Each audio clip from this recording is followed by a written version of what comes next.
Congressman, good morning. Good morning. Your reaction to the overnight airstrike that killed this general? Well, I think this was a bold and decisive move on the part of the president, and frankly, it's long overdue on the part of the United States. I can't overstate how important Soleimani was to the Iranian regime as their key field commander. He was almost a cult-like figure to Shiite militias and terrorist groups across the Middle East, and a key general, the key general for the Iranian regime. But according to the State Department, and I've served all over the Middle East, he had over 600 American soldiers' blood on his hands, responsible for their deaths in Iraq, and tens of thousands of people across the Middle East. The militias that he commanded are responsible for human rights abuses in many countries: Syria, Lebanon, Iraq. And this was a justified attack. Not only was he actively planning, again, he had American blood on his hands in the past. And from an authority standpoint, you're going to see all kinds of carping in Washington about this. But this was a defensive action. The Pentagon is absolutely correct that it can take preemptive attacks. Look, the bottom line is if the president has intelligence that Americans are being targeted and about to be killed, you don't wait until we have more body bags and then take action. You take preemptive action, and that's exactly what he did. Well, and to your point, you know, the Defense Secretary Esper was talking to reporters just last month, and he made comments that kind of makes me believe that this had been kind of in the works for a while. And I'm curious now about U.S. troop levels in Iraq. We've got 5,000 there right now. There's another 4,000 that possibly, according to the Pentagon, could be sent into the region. But this is going to obviously be something that you and your colleagues, when you go back to D.C., are going to have to address and deal with. Well, but just further to that point, Soleimani was also a designated terrorist, as was the individual that was killed with him, that was the head of Hezbollah in Iraq, that had just attacked our embassy. And this was done in Iraq, not Iran.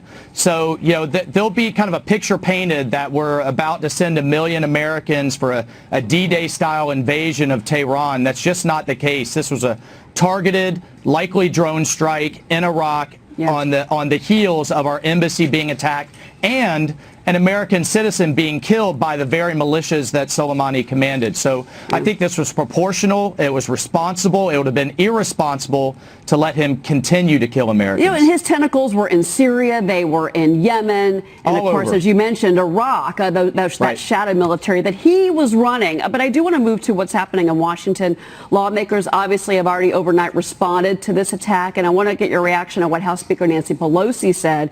She did issue a statement. She warned against escalating the situation in the Middle East. She says, quote, "Tonight's airstrike risks provoking further dangerous escalation of violence. America and the world cannot afford to have tensions escalate to the point of no return." You had Lindsey Graham praising the president.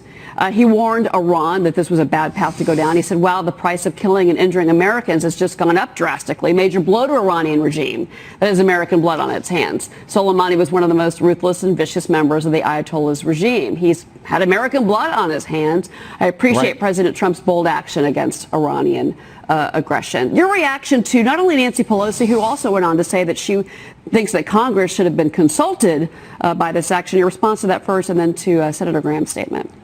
Well, you know, again, when you have actionable intelligence that he is plotting to continue to kill Americans after they just did kill someone last week in Iraq, you don't go to Congress and say, "Mother, may I?" You take action, and that's what the president did. And I think it was absolutely justified.